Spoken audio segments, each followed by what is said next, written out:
नमस्ते, प्रणाम। मैं मीनाक्षी जैन स्वागत करती हूँ आपका चैनल मीनाक्षी जैन पर। ये वीडियो है भारत के एक महान राजपूत राजा राय पिथौरा पृथ्वीराज चौहान पर, जिस पर सोनी टीवी पर जल्द ही एक टीवी सीरीज भी आ रही है, चक्रवर्ती सम्राट पृथ्वीराज चौहान। और इससे पहले भी पृथ्वीराज चौहान पर भारत में कई फिल्में और टीवी सीरीज भी आ चुकी है। पृथ्वीराज चौहान पूरा नाम पृथ्वीराज चौहान तृतीय, जिन्हें पृथ्वीराज चौहान या राय पिथौरा नाम से भी जाना जाता है। और ये जो स्क्रीन पर स्टेचू का इमेज देख पा रहे हैं, ये किला राय पिथौरा दिल्ली में स्थित पृथ्वीराज चौहान का है। दिल्ली में स्थित लाल कोट या किला राय पिथौरा, ये किला राय पिथौरा का नाम सम्राट पृथ्वीराज चौहान के नाम पर ही रखा गया है। सबसे पहला क्वेश्चन, अजमेर शासक राय पिथौरा पृथ्वीराज चौहान तृतीय का जन्म किस सदी में हुआ? 12वीं, 14वीं, 11वीं या 13वीं? तो राय पिथौरा पृथ्वीराज चौहान का जन्म 1166 ईस्वी में हुआ। तो करेक्ट आंसर 12वीं सदी, और उनका शासनकाल भी 1178 से 1192 ईस्वी, यानी 12वीं सदी ही था। नेक्स्ट क्वेश्चन, सम्राट पृथ्वीराज चौहान तृतीय के पिता का नाम क्या था? तो करेक्ट आंसर किंग सोमेश्वर।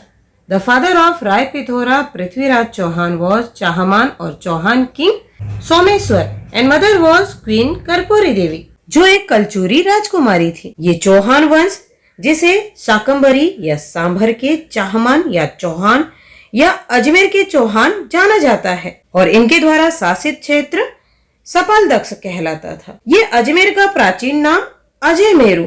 इस शहर की स्थापना चौहान वंश के एक राजा अजयपाल या अजयराज चौहान ने की थी, जिन्होंने शहर को अजय मेरू नाम दिया, जिसका अर्थ है अजय पहाड़ी, यानी जिस पहाड़ी को कोई जीत नहीं सकता।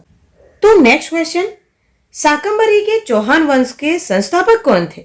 तो correct answer Raja Vasudev. King Vasudev Chauhan was the founder of Shakambhari Chauhan dynasty. 1177 में पृथ्वीराज तृतीय के पिता राजा सोमेश्वर की मृत्यु के बाद चौहान वंश के राजा पृथ्वीराज चौहान तृतीय बने। 11 वर्ष की अल्पायु में माता कर्पूरी देवी के संरक्षण में। इसीलिए पृथ्वीराज चौहान का प्रारंभिक प्रशासन सेनापति भुवनमल व कदम्बदास यानी केमास ने संभाला। नेक्स्ट क्वेश्चन, पृथ्वीराज तृतीय के शासनकाल के दौरान झेझा भुक्ति यानी बुंदेलखंड पर किसका शासन था? तो during the reign of Prithviraj third, Jeja Bhukti यानी Bundelkhand was ruled by Chandels. तो correct answer Chandel dynasty. Jeja Bhukti Bundelkhand क्षेत्र का प्राचीन नाम है। और अगर पूछा जाए कि पृथ्वीराज तृतीय का समकालीन चंदेल शासक कौन था, तो the Chandel ruler contemporary of Prithviraj third was Paramardi Dev. तो करेक्ट आंसर परमार्थी देव। चौहान राजा पृथ्वीराज तृतीय और चंदेल शासक परमार्थी देव के बीच महोबा का युद्ध 1182 में लड़ा गया, जिसमें पृथ्वीराज थर्ड ने झेझा भुक्ति बुंदेलखंड के चंदेल शासक परमार्थी देव और उनके सेनापति आल्हा उदल को परास्त किया। आल्हा उदल इस युद्ध में बहादुरी से लड़ते हुए शहीद हो गए थे। तो नेक्स्ट क्वेश्चन, महाकाव्य पृथ्वीराज रासो के रचयिता कौन है? जयानक भट्ट, बागेश्वर, विद्यापति गौड़, चंदबरदाई। तो ये चारों ही ऑप्शन में आए व्यक्ति पृथ्वीराज तृतीय के दरबारी कवि थे। And the epic ballad Prithviraj Raso was authored और कंपोज्ड बाय चंदबरदाई। तो करेक्ट आंसर चंदबरदाई। और संस्कृत महाकाव्य पृथ्वीराज विजय के लेखक जयानक भट्ट, जो एक कश्मीरी कवि थे और सम्राट पृथ्वीराज चौहान के दरबारी कवि भी थे।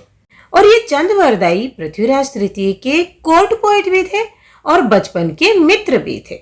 चंदबरदाई या चंद्रबरदाई का जन्म नाम या मूल नाम पृथ्वी भट्ट।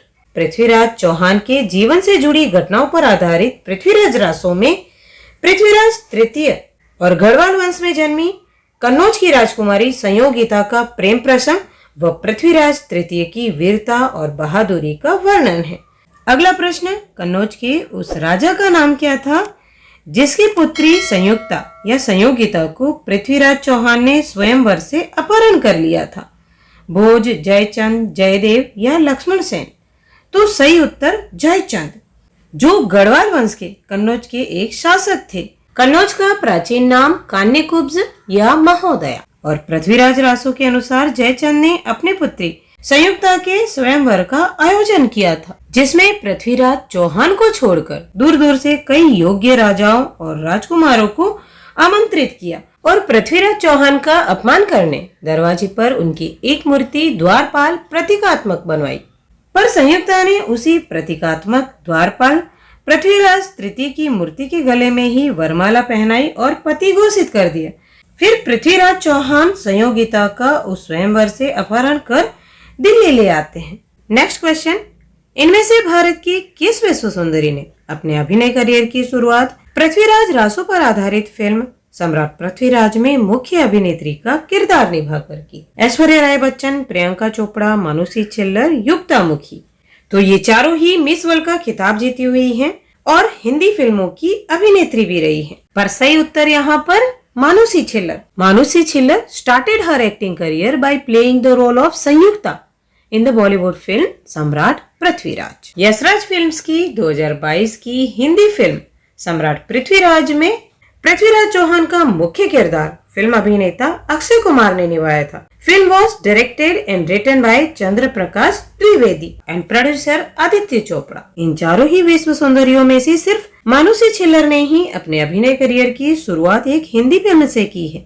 बाकी तीनों ने तमिल फिल्मों से ही अपने अभिनय करियर की शुरुआत की। ऐश्वर्या राय बच्चन की डेब्यू मूवी 1997 में मणिरत्नम की एक तमिल फिल्म इरुवर, और इस पहली फिल्म में ही उन्होंने डबल रोल प्ले किया था। और युक्ता मुखी की डेब्यू मूवी 2001 की तमिल फिल्म पुवेल्लम उन वासम, जिसमें वो सिर्फ युक्ता मुखी नामक गीत में स्वयं के रूप में अतिथि भूमिका के तौर पर आई थी। वहीं प्रियंका चोपड़ा की डेब्यू मूवी 2002 की तमिल फिल्म थमी जहन।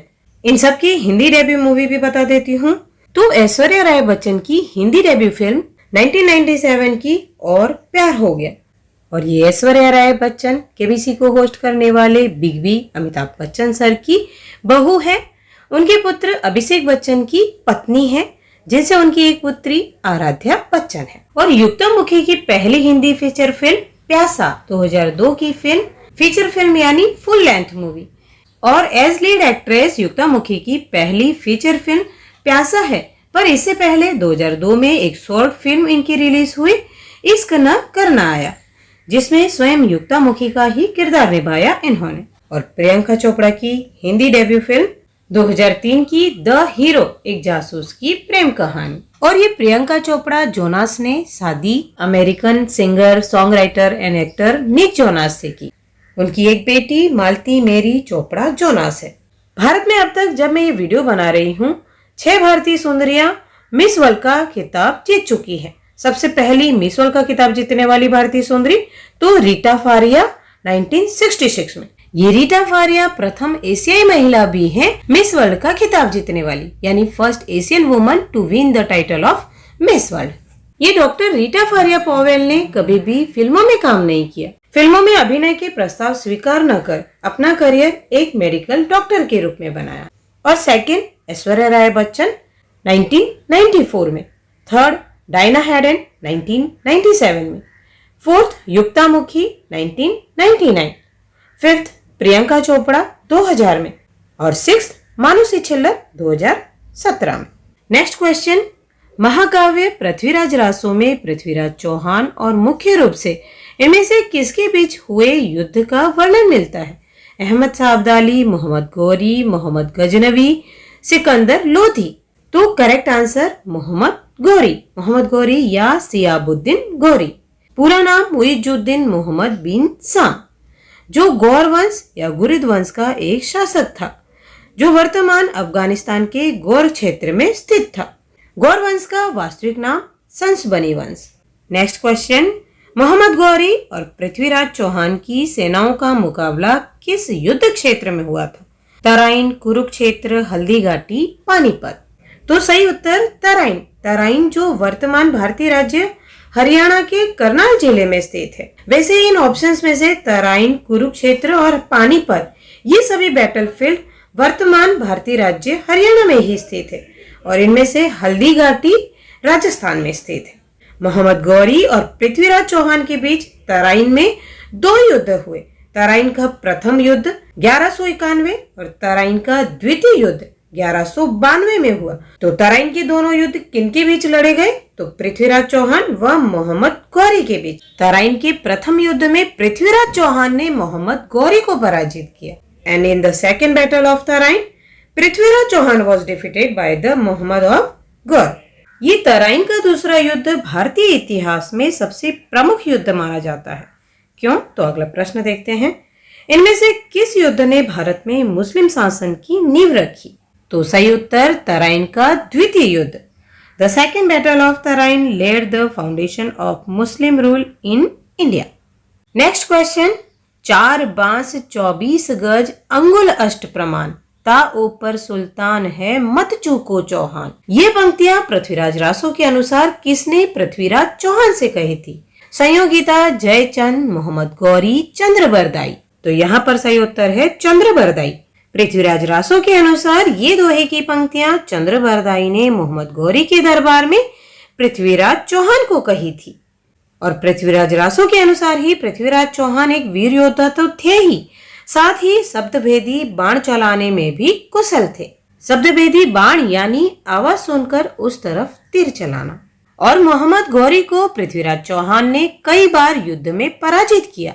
अंततः मोहम्मद गौरी तराइन के युद्ध में पृथ्वीराज चौहान को हराने में सफल हो जाता है और बाद में उन्हें यानी चौहान को बंदी बनाकर अपनी राजधानी गजनी ले जाता है, जहां उन्हें अंधा कर दिया जाता है। और एक दिन गजनी में मोहम्मद गौरी के दरबार में जब चंद्रबरदाई ये दोहे की पंक्तियां सुल्तान यानी मोहम्मद गौरी कहाँ बैठा है ये बताने के लिए पृथ्वीराज चौहान को बोलते हैं।